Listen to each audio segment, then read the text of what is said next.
ಮುಂದಿನ ಲೋಕಸಭಾ ಕ್ಷೇತ್ರ ಮಂಡ್ಯ ಲೋಕಸಭಾ ಕ್ಷೇತ್ರ. ಮಂಡ್ಯ ಅಂದರೆ ಇಂಡಿಯಾದಲ್ಲೇ ಸದ್ದಾಯ್ತಿರ್ತದೆ, ಈ ಸಲನೂ ಆಗುತ್ತೆ. 1999ರಿಂದ ತೊಗೊಂಡ್ರೆ ಇಲ್ಲಿವರೆಗೂ ಕೂಡ 2 ಬೈ ಎಲೆಕ್ಷನ್ ಸೇರಿದಂಗೆ 7 ಚುನಾವಣೆಗಳಾಗಿದೆ. ಅದರಲ್ಲಿ ಕಾಂಗ್ರೆಸ್ 3 ಸಲ, BJP 1 ಗೆದ್ದಿಲ್ಲ, JDS 3 ಸಲ, ಪಕ್ಷೇತರರು 1 ಸಲ. ಸುಮಲತಾ ಅವರು ಲಾಸ್ಟ್ ಟೈಮ್ ಚುನಾವಣೆಯಲ್ಲಿ ಗೆದ್ದರು. 1999 ಅಂಬರೀಷ್ ಕಾಂಗ್ರೆಸ್ಸಿಂದ, 2004 ಅಂಬರೀಷ್ ಕಾಂಗ್ರೆಸ್ಸಿಂದ, JDS ಇಂದ ಚೆಲುವರಾಯ ಸ್ವಾಮಿ ಅವರು 2009ರಲ್ಲಿ ಗೆಲ್ತಾರೆ ಅಂಬರೀಷ್ ಅವ್ರ ವಿರುದ್ಧ. ನಂತರ 2013ರಲ್ಲಿ ಬೈ ಎಲೆಕ್ಷನ್ ರಮ್ಯಾ ಅವ್ರು ಗೆಲ್ತಾರೆ. ಅನಂತರದ ಮತ್ತೆ JDSನಿಂದ CS ಪುಟ್ಟರಾಜ್ ಅವರು 2014ರಲ್ಲಿ, 2018ರಲ್ಲಿ ಮತ್ತೆ ಬೈ ಎಲೆಕ್ಷನ್ ಆಗುತ್ತೆ, ಶಿವರಾಮೇಗೌಡರು ಗೆಲ್ತಾರೆ. ಇನ್ನು 2019ರಲ್ಲಿ ಪಕ್ಷೇತರವಾಗಿ ಸ್ವಾಭಿಮಾನಿಯಾಗಿ ಸುಮಲತಾ ಅವರು ಗೆದ್ದು ಸಂಸದರಾಗಿದ್ದಾರೆ. ನಮ್ಮೂರ್ದು ಬಹಳ ಇತಿಹಾಸ. ಅಂಬರೀಷ್ ಅವ್ರನ್ನ ಗೆಲ್ಸಂತ ಭೂಮಿ, ಸೋಲ್ಸಂತ ಭೂಮಿ. ಹೌದು. ರಮ್ಯ ಅವ್ರನ್ನ ಗೆಲ್ಸಂತ ಕ್ಷೇತ್ರ, ಸೋಲ್ಸಂತ ಕ್ಷೇತ್ರ. ನಿಖಿಲ್ ಸೋಲಿಸಿದಂತ ಕ್ಷೇತ್ರ. ಈ ಮುಂದೆ ಗೆಲ್ಸ್ಬೇಕಾ ಬರ್ತಾರ ಅಂತ ಚರ್ಚೆ ಐತೆ, ಅದ್ ನೋಡೋಣ. ಫಸ್ಟ್ ಹೌದು, ಅಂಬರೀಷ್ ಏನು ರಾಮನಗರ ವಿಧಾನಸಭೆ ಸೋತ್ ಮೇಲೆ ಮಂಡ್ಯ ಬಂದು MP ಗೆಲ್ತಾರೆ. 98 ಜನತಾದಳ, 99 ಕಾಂಗ್ರೆಸ್, 2004 ಕಾಂಗ್ರೆಸ್. 2008ರಲ್ಲಿ ಅವ್ರು MLA ಸೋತಿರ್ತಾರೆ ಅಂಬರೀಷ್ ಶ್ರೀರಂಗಪಟ್ಟಣದಲ್ಲಿ. 9ಕ್ಕೆ ಲೋಕಸಭೆ ನಿಲ್ತಾರೆ. ಅಲ್ಲಿ ಚಲುವರಾಯಸ್ವಾಮಿ ಅವರನ್ನು ಸೋಲ್ತಾರೆ. ಯಾಕಂದ್ರೆ 8ರಲ್ಲಿ ಚಲುವರಾಯಸ್ವಾಮಿ ನಾಗಮಂಗಲ ಸೋತಿರ್ತಾರೆ, ಸುರೇಶ್ ಗೌಡ್ರ ಅಪೋಸಿಟ್. JDS ಇಂದ ಇವ್ರು ಸೋಲ್ತಾರೆ, ಕಾಂಗ್ರೆಸ್ ಇಂದ ಅವ್ರು ಗೆದ್ದಿರ್ತಾರೆ. MLA ಸೋತಂತ ಚಲುವರಾಯಸ್ವಾಮಿ 9ರಲ್ಲಿ MP ಆಗ್ತಾರೆ. ಆಗ 3,84,000 ಓಟ್ ಅವ್ರು ಪಡಿತಾರೆ. ಅಂಬರೀಷ್ 3,60,000. 23,000 ಲೀಡಲ್ಲಿ ಅಂಬರೀಷ್ ಸೋಲ್ತಾರೆ, ಚಲುವರಾಯಸ್ವಾಮಿ ಗೆಲ್ತಾರೆ. ಚಲುವರಾಯಸ್ವಾಮಿ 2013ರಲ್ಲಿ MLA ಆಗ್ತಾರೆ, ಮತ್ತೆ ಬೈ ಎಲೆಕ್ಷನ್ ಬರ್ತಾರೆ, ರಾಜೀನಾಮೆ ಕೊಡ್ತಾರೆ. ಆಗ ರಮ್ಯಾ ಬರ್ತಾರೆ, ಮಂಡ್ಯ ಬರ್ತಾರೆ. ರಮ್ಯಾ ಕಾಂಗ್ರೆಸ್ ಇಂದ 4,84,000 ಪಡಿತಾರೆ. JDS ನ ಪುಟ್ಟರಾಜು 13ರಲ್ಲಿ ಮೇಲ್ಕೋಟೆ ಸೋತಿರ್ತಾರೆ, ಪುಟ್ಟಣ್ಣ ಗೆದ್ದಿರ್ತಾರೆ. ಪುಟ್ಟರಾಜು JDS ನಿಂತು 4,16,000 ಮತ ಪಡಿತಾರೆ. 67,000ದಲ್ಲಿ ಚುನಾವಣೆ ಸೋಲ್ತಾರೆ. ಆಗಿನ್ನು ಈ ಲೆಕ್ಕಾಚಾರ ಸೋಲ್ತಾರೆ. 2014 ಸಾರ್ವತ್ರಿಕ ಚುನಾವಣೆಯಲ್ಲಿ ಪುಟ್ಟರಾಜು ಗೆಲ್ತಾರೆ. 5,24,000 ಮತ. ರಮ್ಯಾ 5,18,000 ಮತ. ನಂತರ 5 ವರ್ಷ ತೀರ್ಸ್ಕೊತಾರೆ. ಅಲ್ಲೇ 6 ತಿಂಗಳ MP ರಮ್ಯಾನ ಮಂಡ್ಯಾಗ ಅಷ್ಟೇ. ರಮ್ಯಾ ಮಂಡ್ಯ ರಾಜಕಾರಣದಲ್ಲಿ ರಮ್ಯಾ ಕೊಡಗೆ ದೊಡ್ಡದು ಅಂತ ಏನಿಲ್ಲ. 6 ತಿಂಗಳ 5 ವರ್ಷ 15 ವರ್ಷ ಗೆದ್ದವ್ರದೇ 4 ಕಾಣಿರಲ್ಲ ಕೆಲವು ಕಡೆ. ಇನ್ನು 6 ತಿಂಗಳು ರಮ್ಯಾ ಮಂಡ್ಯಾಗ ಏನ್ ಮಾಡಿರ್ತಾರೆ? ಇಲ್ಲ ಅಲ್ಲ. Next by election. ಇದೇ ಪುಟ್ಟರಾಜು ಮತ್ತೆ MLA ಆಗ್ಬಿಡ್ತಾರೆ 2018. ಸಣ್ಣ ನೀರಾವರಿ ಸಚಿವ ಅಲ್ಲಿಗೆ ರಾಜೀನಾಮೆ ಕೊಡ್ತಾರೆ. ಬೈ ಎಲೆಕ್ಷನ್ 94, 2 ಚುನಾವಣೆಗೆ ಗೆದ್ದಂತ. ಅಂದ್ರೆ 89, 94 2 ಸಲ ಇಂಡಿಪೆಂಡೆಂಟ್ MLA ಆಗಿರ್ತಾರೆ ಶಿವರಾಮೇಗೌಡ. ಅವತ್ತಿನ ಒಂದು ಚುನಾವಣೆ ಗೆದ್ದಿರಲ್ಲ ಮನುಷ್ಯ. ನಿಲ್ಲೋದು ಸೋಲೋದು, ನಿಲ್ಲೋದು ಸೋಲೋದು, ಹಂಗಾಗಿ 18ರ ಬೈ ಎಲೆಕ್ಷನ್ ಮಂಡ್ಯ MP ಆಗ್ತಾರೆ 6 ತಿಂಗಳ ಮಟ್ಟಿಗೆ. ಅವತ್ತು JDS ಕಾಂಗ್ರೆಸ್ನ ಮೈತ್ರಿ ಅಭ್ಯರ್ಥಿ ಅವರು. ಯಾಕೆಂದ್ರೆ ಮೈತ್ರಿ ಆಗಿರ್ತಲ್ಲ, ಹಂಗೆ BJP ಇಂದ ಸಿದ್ದರಾಮಯ್ಯ ನಿಂತ್ಕೊಂಡು 2,44,000 ಓಟ್ ಪಡ್ಕೊತಾರೆ. ನೋಡದೆ ಅದು ಮಂಡ್ಯದಲ್ಲಿ BJPಗೆ 3,24,000 ಅಂತರದಲ್ಲಿ ಶಿವರಾಮೇಗೌಡ ಗೆಲ್ತಾರೆ. 2019 ಪಿಕ್ಚರ್ ಅಲ್ಲಿರೋದು. JDS ಇಡೀ ಸರ್ಕಾರ ಕಾಂಗ್ರೆಸ್ ಮೈತ್ರಿ ಆಗಿರ್ತಾರಲ್ಲ, ನಾವಿಬ್ರು ಕೂಡ್ಕೊಂಡ್ರೆ ಉಳಿದವ್ರ ಠೇವಣಿ ಬರಲ್ಲ, ಡೆಪಾಸಿಟ್ ಬರಲ್ಲ ಅಂತಿರ್ತಾರೆ. ನಿಖಿಲ್ ತಂದು ಹಾಕ್ತಾರೆ. 8 MLA, ಸಾರಾ ಮಹೇಶು, ಪುಟ್ಟರಾಜು, ತಮ್ಮಣ್ಣ, 3 ಮಂತ್ರಿ, ಕನಕಪುರದ ಬಂಡೆ, DK ಶಿವಕುಮಾರು, ಕುಮಾರಸ್ವಾಮಿ, ಜೋಡೆತ್ತುಗಳು ಎಲ್ಲ ಸೇರ್ತಾರೆ. ಮಂಡ್ಯ ಜನ ಮಣ್ಮುಗಿಸ್ತಾರೆ ಕಾಂಗ್ರೆಸ್ಗೂ JDSಗೂ. ಚಲುವರಾಯಸ್ವಾಮಿ ಇವರೆಲ್ಲ ಸೇರಿ ಸುಮಲತಾಗಿ ಸಪೋರ್ಟ್ ಮಾಡಿರ್ತಾರೆ.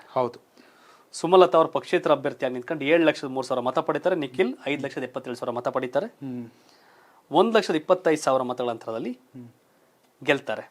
ನಾನು ಇದನ್ನು ರೀಕಾಲ್ ಮಾಡ್ಬೇಕು. 2018 MLA ಎಲೆಕ್ಷನ್ ಯೋಗೇಶ್, ಇಲ್ಲಿ JDS 7,64,000 ಮತ ಪಡೆದಿರುತ್ತೆ. 7,64,000. ಕಾಂಗ್ರೆಸ್ 455, BJP ಬರೀ 74. ಆ ಲೆಕ್ಕಾಚಾರದಲ್ಲಿ ಎಲ್ಲ ಸೇರಿದ್ರೆ ಏನಪ್ಪ 5 ಲಕ್ಷ, 7 ಲಕ್ಷ, 13 ಲಕ್ಷ ಅಂತ ನಿಂತ್ಕೋತಾರೆ. ಆಗಲ್ಲ. ಅದು ರಾಜಕೀಯ ಮ್ಯಾಥ್ಸ್ ಅಲ್ಲ, chemistry. Yogi 100 kg, Shivu 70 kg, 170 kg ಅಲ್ಲ. ಶಿವು ಯೋಗಿ ಬಾಂಧವ್ಯದ ಮೇಲೆ ವ್ಯವಹಾರ ಏನು ಅಂತ ಅಷ್ಟೇ. ಹಿಂಗಾಗಿ ಸೋಲ್ತಾರೆ. 1,25,000 ಅಂತ ಸುಮಲತಾ ಗೆಲ್ತಾರೆ. ಈಗ ಇರೋದ್ ಪಿಕ್ಚರ್. ಅವತ್ ಗೆದ್ದಿದ್ ಕಾರಣ ಬೇರೆ. ಅದೇ ಅಂಬರೀಷ್ನ ಗೆಲ್ಸಿದ್ದು ಮಂಡ್ಯ ಜನ, ಸೋಲ್ಸಿದ್ದು ಮಂಡ್ಯ ಜನನೇ. ಸುಮಲತಾ ಅವ್ರ ವಿಚಾರ ಏನ್ ಬೇಜಾರಾಗ್ಬಿಟ್ರಾ? ಅದಕ್ಕೂ ಬರೋಣ ಮ್ಯಾಟ್ರು. ಬಟ್ ಅದಕ್ಕೂ ಮುಂಚಿತವಾಗಿ 8 MLA ಕ್ಷೇತ್ರದಲ್ಲಿ BJP 0, ಕಾಂಗ್ರೆಸ್ 6, JDS 1. ಆ ವೋಟ್ ಶೇರ್ ಹೇಳ್ಬಿಡ್ತೀನಿ.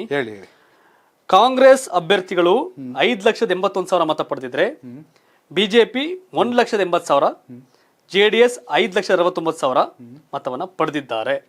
ದರ್ಶನ್ ಪುಟ್ಟಣಯ್ಯ ಸರ್ವೋದಯ ಕರ್ನಾಟಕ ಪಕ್ಷ. ಅವರು Congress part of the Congress ಬೆಂಬಲಿತ ಗೆಲುವೆ. ಇನ್ನು MLA ಗಳ ಬಗ್ಗೆ ಎಸ್, ಮಳವಳ್ಳಿಯಲ್ಲಿ ನರೇಂದ್ರ ಸ್ವಾಮಿ ಅವರು ಕಾಂಗ್ರೆಸ್ ಇಂದ ಶಾಸಕರು, ಮದ್ದೂರಿನಲ್ಲಿ ಉದಯಗೌಡ ಕಾಂಗ್ರೆಸ್, ಮೇಲ್ಕೋಟೆ ದರ್ಶನ್ ರೈತ ಸಂಘ, ಹಾಗೇನೆ ಮಂಡ್ಯದಲ್ಲಿ ರವಿಕುಮಾರ್ ಕಾಂಗ್ರೆಸ್, ಶ್ರೀರಂಗಪಟ್ಟಣ ರಮೇಶ್ ಬಂಡಿ ಸಿದ್ದೇಗೌಡ ಕಾಂಗ್ರೆಸ್, ನಾಗಮಂಗಲದಲ್ಲಿ ಚಲುವರಾಯ ಸ್ವಾಮಿ ಅವರು ಸಚಿವರು ಕೂಡ ಹೌದು ಕಾಂಗ್ರೆಸ್, KR ಪೇಟೆ HD ಮಂಜು JDS, KR ನಗರ ರವಿಶಂಕರ್ ಕಾಂಗ್ರೆಸ್, HD ಮಂಜು JDS ಒಂದೇ ಒಂದು. ಈಗ ಒಂದು MLA ಇಲ್ದಾರ ಸುಮಲತಾ ಗೆಲ್ಲುವ ತೆಂಪಿನ ನೀವು ಅದಕ್ಕಿದಕ್ಕೂ ತಾಳೆ ಹಾಕಕ್ ಹೋಗ್ಬೇಡಿ. ಬಿಜೆಪಿ JDS ಮೈತ್ರಿ ಆದ್ರೆ ಈ ಕ್ಷೇತ್ರವನ್ನ JDSಗೆ ಹಿಂಗ್ ಕೊಡ್ತಾರೆ ಅಂತ ಅನ್ಕೊಂಡವ್ರೆ. ಸಹಜವಾಗಿ ಎಲ್ಲ ಅದೇ ಅನ್ಕೊಂಡಿರೋದು. ಆದ್ರೆ ನರೇಂದ್ರ ಮೋದಿ ಅವ್ರ ಜೊತೆ ಅಮಿತ್ ಶಾ ಜೊತೆ ಒಡನಾಟ ಇರುವ ಕಾರಣ ಇನ್ನೂ ನಂಬಿಕೆ ಇದೆ ನನಗೆ ಟಿಕೆಟ್ ಆಗತ್ತೆ, ನನಗೇನು ಇನ್ನೂ ಹೇಳಿಲ್ಲ ಅವರು ಅಂತ ಇದೆ. ಬಟ್ ಆದಷ್ಟು ಬೇಗ ಹೇಳಿ ಅಂತ ಕೂಡ ಸುಮಲತಾ ಅವ್ರು ಕೇಳಿದ್ದಾರಂತೆ. ಸೀಟ್ ಕಡೆಗಳಿಗೆ ನಮ್ಮನ್ನ ಸಂಕಷ್ಟಕ್ಕೆ ದುಡ್ಬೇಡಿ, ನಾನು ನಿರ್ಧಾರ ಮಾಡ್ಬೇಕಲ್ಲ, ನೀವು ನಿರ್ಧಾರ ಮಾಡ್ಬಿಟ್ರಾಗತ್ತಾ ಕೇಳವ್ರೆ. ನಾನು ರಾಜಕೀಯ ಬಿಡ್ತೇನೆ ಅಂದ್ರೆ ಮಂಡ್ಯ ಬಿಡಲ್ಲ, ನನ್ನ ಸ್ಪರ್ಧೆ ಮಂಡ್ಯದಿಂದಲೇ. ಚಾಲೆಂಜ್ ದರ್ಶನ್ ಕೂಡ ಹೇಳೋರೆ ಮುಂದೆ ಸಪೋರ್ಟ್ ಮಾಡಿ ಮತ್ತೆ ಗೆಲ್ಸಿ. ಸುಮಲತಾ ಈಗ ಬಿಜೆಪಿಯ ಲೋಕಸಭೆ ಮುಂದಿನ ಅಭ್ಯರ್ಥಿ ಅನ್ನೋದು ಮಂಡ್ಯದವ್ರ ಲೆಕ್ಕಾಚಾರ. ಆದ್ರೆ JDS ಕದ್ ಬಿಟ್ಕೊಡ್ತಾರೆ. ಕುಮಾರಸ್ವಾಮಿ ಲೋಕಸಭೆಗೆ ಬರ್ಲಿ ಅನ್ನೋದೊಂದು ಚರ್ಚೆ ಏನಿದೆ. ಕುಮಾರಸ್ವಾಮಿ ಅವ್ರ ಹೆಸರು, ಇವರಿಬ್ರದ್ದು ಇಲ್ಲ ಅಂದ್ರೆ CS ಪುಟ್ಟರಾಜು ಅವ್ರ ಲೆಕ್ಕಾಚಾರದಲ್ಲಿ ಇದ್ದಾರೆ. ಆದ್ರೆ ಕುಮಾರಸ್ವಾಮಿಗಿಂತ ನಿಖಿಲ್ ಬಗ್ಗೆ ಅನುಕಂಪ ಇದೆ, ನಿಖಿಲ್ ಅವರೇ ಬಂದ್ರೆ ಒಳ್ಳೇದು ಅಂತಾನು ಚರ್ಚೆ ಇದೆ.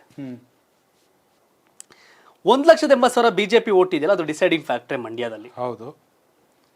ಸುಮಲತಾ ಅವ್ರಿಗೆಲ್ಲ 1,25,000 ಇದೆಯಲ್ಲ, ಬಿಜೆಪಿ ಹ್ಯಾಡ್ ಆಗಿ ರೈತ ಸಂಘ, ಕಾಂಗ್ರೆಸ್, ಅಂಬರೀಷ್ ಬೆಂಬಲಿಗರು, ಬಿಜೆಪಿ ಎಲ್ಲ ಸೇರಿ ಚುನಾವಣೆ ಗೆದ್ದಿರೋದು, JDS ವಿರೋಧಿಗಳೆಲ್ಲ ಸೇರಿ ಚುನಾವಣೆ ಗೆಲ್ಸಿರೋದು. ಸೊ ಹಾಗಾಗಿ ಸುಮಲತಾ ಅವರು ನಿರ್ಧಾರ ಮಾಡ್ತಾರೆ. ಸದ್ಯಕ್ಕೆ ಇಲ್ಲಿ ಗೊಂದಲದ ಗೂಡು NDA ಅಭ್ಯರ್ಥಿ, ಕಾಂಗ್ರೆಸ್ ಇನ್ನೂ ಗೊಂದಲನೆ. ಹೌದು. ಚಂದ್ರು ಅಂತ ಸ್ಟಾರ್ ಡೆವಲಪರ್ಸ್ ಮಾಲೀಕ ಚಲುವರಾಯ ಸ್ವಾಮಿ ಅಣ್ಣನ ಮಗ ಸುನಿಲ್ ಲಕ್ಷ್ಮೀಕಾಂತ್ ಅಥವಾ ಅವ್ರ ವೈಫು ಧನಲಕ್ಷ್ಮಿ ಚಲುವರಾಯ ಸ್ವಾಮಿ ಅಥವಾ ಕಿಲಾರ್ ರಾಧಾಕೃಷ್ಣ ಅಂತ ಹಿಂಗಿದೆ. ರಾಜಕೀಯದಲ್ಲಿ ಏನ್ ಬೇಕಾದ್ರೂ ಸಾಧ್ಯ ಅಲ್ಲ ಯೋಗೇಶ್ ಅವರೇ. ಬಿಜೆಪಿ ಅವರು ಈ ಕ್ಷೇತ್ರ ಬಿಟ್ಕೊಟ್ರೆ ಅಲ್ಲಿ ನಿಖಿಲ್ ಕ್ಯಾಂಡಿಡೇಟ್, ಕುಮಾರಸ್ವಾಮಿ ಪುಟ್ಟರಾಜ್ ಅವರ ಕ್ಯಾಂಡಿಡೇಟ್ ಆದ್ರೆ ಕಾಂಗ್ರೆಸ್ ಇಂದ ಸುಮಲತಾ ಕ್ಯಾಂಡಿಡೇಟ್ ಆಗೋದ್ರಲ್ಲಿ ಯಾವುದೇ ರೀತಿಯ ಡೌಟ್ ಇಲ್ಲ. ತಪ್ಪೇನಿಲ್ಲ, ಆಗ್ಬಹುದು. 35 ವರ್ಷ ದ್ವೇಷ ಮಾಡಿದಂತ ಕುಮಾರಸ್ವಾಮಿ DK ಶಿವಕುಮಾರ್ ಒಂದಾಗ್ತಾರೆ ಅಂದ್ರೆ 5 ವರ್ಷದ ದ್ವೇಷ ಯಾವುದು? ನಾನು ಮಂಡ್ಯದಲ್ಲೇ ರಾಜಕೀಯ ಮಾಡಬೇಕು ಅನ್ನೋ ಉದ್ದೇಶಕ್ಕೋಸ್ಕರ, ನನ್ನ ಮಂಡ್ಯ ಜನಕ್ಕೋಸ್ಕರ ನನ್ನ ಕಳೆದ ಬಾರಿ ಬಿಜೆಪಿ ಅವರು ಅಫಿಷಿಯಲ್ ಸಪೋರ್ಟ್ ಮಾಡಿದ್ರು. ಹೌದು, ನನ್ನ ಬೆನ್ನ ಹಿಂದೆ ಸಪೋರ್ಟ್ ಮಾಡಿ ನಿಂತಿದ್ದು ಸಿದ್ದರಾಮಯ್ಯ ಸಾಹೇಬ್ರು, ಚಲುವರಾಯ ಸ್ವಾಮಿ ಅವರು. ಸಿದ್ದರಾಮಯ್ಯ ಮಾತಿಗೆ ಕಟ್ಟಿಬಿದ್ದು ನನ್ನ ಕಾಂಗ್ರೆಸ್ ಸೇರಿ ಅಭ್ಯರ್ಥಿ ಆಗ್ತಾ ಇದೀನಿ ಅಂದ್ರೆ ಏನ್ ಮಾಡ್ತೀರಿ? ಸುಮಲತಾ ಹಂಗ ಹೇಳ್ಬಿಟ್ರೆ ಏನ್ ಮಾಡ್ತೀರಿ? ಏನು ಮಾಡಂಗಿಲ್ಲ, ಕೊಡ್ಲೇಬೇಕು. ಸುಮಲತಾ ಅವರು ನಾನು ಮಂಡ್ಯ ಬೇರೆ ಕಡೆ ಎಲ್ಲೂ ಹೋಗಲ್ಲ, ನಾನು ಮಂಡ್ಯದಲ್ಲೇ ನಿಲ್ತೀನಿ ಅಂತವ್ರೆ ಹೊರತು ನಾನು ಕಾಂಗ್ರೆಸ್ ಇಂದ ನಿಲ್ಲಲ್ಲ, ನಾನು ಇದ್ರಿಂದ ನಿಲ್ಲ ಅಂತೇನು ಹೇಳ್ತಿಲ್ವಲ್ಲ. ಬಿಜೆಪಿ ಅಂತೇನು ಹೇಳ್ತಿಲ್ವಲ್ಲ. ಸೊ ಹಾಗಾಗಿ ಮಂಡ್ಯ ಕ್ಷೇತ್ರವನ್ನ ಬಿಜೆಪಿ ಬಿಟ್ಕೊಡ್ತಾರೆ. JDS ಇಂದ ಕುಮಾರಸ್ವಾಮಿ ಅವರು, ನಿಖಿಲ್ ಕುಮಾರಸ್ವಾಮಿ ಅವರು, ಪುಟ್ಟರಾಜು ಅವರು ನಿಂತ್ರೆ ಕಾಂಗ್ರೆಸ್ ಇಂದ ಸುಮಲತಾ ಅಂಬರೀಶ್ ಅವರು ಕ್ಯಾಂಡಿಡೇಟ್ ಆಗಬಹುದು ಅನ್ನೋ ಚರ್ಚೆ ಇದೆ. ಈ ಕಾಂಗ್ರೆಸ್ ಇಂದ ಆಗ್ಲಿಲ್ಲ, ಬಿಜೆಪಿ JDS ಇಲ್ಲೂ ಇಲ್ಲ, ಇಂಡಿಪೆಂಡೆಂಟ್ ಅಂದ್ರೆ ಸೋಲು ಅನ್ನೋದು ಫಿಕ್ಸು. ಕರೆಕ್ಟ್, ಅರ್ಥ ಆಯ್ತಲ್ಲ. ಅವತ್ತಿನ ಚುನಾವಣೆ ಬೇರೆ, ಇವತ್ತಿನ ಚುನಾವಣೆ ಬೇರೆ. ಆದ್ರೆ ಬುದ್ಧಿವಂತೆ ಸುಮಲತಾ ಅವರು ಪಂಚಭಾಷೆ ಪ್ರಮಾಣ ತೆಲುಗು ಮಾತಾಡ್ತಾರೆ, ತಮಿಳು ಮಾತಾಡ್ತಾರೆ, ಹಿಂದಿ ಮಾತಾಡ್ತಾರೆ, ಇಂಗ್ಲಿಷ್ ಮಾತಾಡ್ತಾರೆ. ಈ ಸನ್ನಿವೇಶವನ್ನ ಸುಮಲತಾ ಅವರು ಸರಿಯಾಗಿ ಫೇಸ್ ಮಾಡಿದ್ರೆ ಒಂದು ದೊಡ್ಡ ಲೀಡರ್ ಆಗಿ ಎಮರ್ಜ್ ಆಗ್ಬೋದು. ಹೆಂಗೆ? ನರೇಂದ್ರ ಮೋದಿ ಅವ್ರನ್ನ, ಅಮಿತ್ ಶಾ ಅಂದ್ರೆ ದೊಡ್ಡ ಸಂಪರ್ಕಗಳಿರೋದು ಸುಮಲತಾ ಅವ್ರಿಗೆ. ಅವ್ರು ಬಿಜೆಪಿ ಅವ್ರು ಏನ್ ಹೇಳ್ತಾರೆ ಇವ್ರಿಗೆ, ಬನ್ನಿ ಬೆಂಗಳೂರು ಸೆಂಟ್ರಲ್ಗೆ, ಬನ್ನಿ ಬೆಂಗಳೂರು ನಾರ್ತ್ಗೆ ಅಂತಿದೆ. ಇಲ್ಲ ರಾಜ್ಯಸಭೆಗೆ ಹೋಗಿ ರಾಜ್ಯಸಭೆ ಅಲ್ವಾ? ಕೆಲವೊಂದು ಅನಿವಾರ್ಯ ಕಾರಣಗಳಿಗೆ, ನಿರ್ಧಾರಗಳಿಗೆ ಒಂದ್ ಸ್ವಲ್ಪ ಸನ್ನಿವೇಶಕ್ಕೆ ತಕ್ಕಂಗೆ ನಿರ್ಧಾರ ಬದಲಾಯಿಸ್ಕೊಂಡ್ರೆ ಸೇಫ್. ಇನ್ ಕಾಂಗ್ರೆಸ್ ಹೋಗಿ ಗೆದ್ರು ಏನ್ ಪ್ರಯೋಜನ ಅಂತ ಲೆಕ್ಕಾಚಾರ ಇದೆ. ಕಡಿಮೆ ಮಾಡ್ಬೇಕಲ್ಲ ಜನಕ್ಕೆ ಈಗ ಅವ್ರು ಏನು ಅಂತ. ಸಾಕು ಸನ್ನಿವೇಶ ಇದೆ. ಅದ್ರ ಜೊತೆಗೆ ನೆಕ್ಸ್ಟ್ ಸೀಟ್ ಈಗ ಮಂಡ್ಯ JDS ಬಿಟ್ಕೊಟ್ರೆ ನೆಕ್ಸ್ಟ್ MLA ಬಿಜೆಪಿ ಯಾವ್ದು ಬಿಟ್ಕೊಡ್ತೀರಿ? ಶ್ರೀರಂಗಪಟ್ಟಣ ಸಚಿಗ್ ಬಿಟ್ಕೊಡ್ತೀರಾ? ಮಂಡ್ಯ ಅಶೋಕ್ ಜಯರಾಮ್ ಬಿಟ್ಕೊಡ್ತೀರಿ? ಇವೆಲ್ಲವೂ ಕಾಂಪ್ಲಿಕೇಟೆಡ್ ಇದೆ ಲೆಕ್ಕಾಚಾರಗಳು ಏನೇನು ಅಂತ. ಸೊ ನೋಡ್ಬೇಕು ಮಂಡ್ಯದಲ್ಲಿ ನೆಕ್ಸ್ಟ್ ಯಾರು MP ಆಗ್ಬೇಕು ಅಂತ ನೀವೆಲ್ಲ ಕಾಮೆಂಟ್ ಮಾಡಿ ಮಂಡ್ಯದವರು. ಹಾಗೆ ಪ್ರಧಾನಿ ಯಾರಾಗಬೇಕು? ರಾಹುಲ್ ಗಾಂಧಿ ಅವರ, ಮಲ್ಲಿಕಾರ್ಜುನ್ ಖರ್ಗೆ ಅವರ ಅಥವಾ ಮೋದಿ ಅವರ ಹ್ಯಾಟ್ರಿಕ್ ಸಾಧನೆ ಮಾಡ್ಬೇಕಾ? ಕಾಮೆಂಟ್ ಮಾಡೋದನ್ನ ಮರಿಬೇಕು. ಯಾಕೋ ಮೋದಿ ಅವರ ಹೆಸರು ಲಾಸ್ಟ್ ಅಲ್ಲಿ ಹೇಳ್ತಿದ್ದೀರಿ? ಇರ್ಲಿ, ಟರ್ನ್ ಆಗ್ತಿರ್ಬೇಕು ಅಂತ ರೊಟೇಷನ್ ಪಾಲಿಸಿ. ಓಕೆ ಮುಂದಕ್ಕೆ ಹೋಗೋಣ. ಎಸ್, ಬಟ್ ಮಂಡ್ಯ ರಾಜಕಾರಣ ಕಡೆಗಳಿವರೆಗೂ ಗೊತ್ತಾಗಲ್ಲ ಏನು ಅಂತ. ಗೊತ್ತಾಗಲ್ಲ. ಹೌದು. ಮೈತ್ರಿ ಸೀಟ್ ಘೋಷಣೆ ಆದ್ಮೇಲೆ ಸುಮಲತಾ ಮುಂದಿನ ನಿರ್ಧಾರ ಮಾಡ್ತಾರೆ, ನೋಡೋಣ.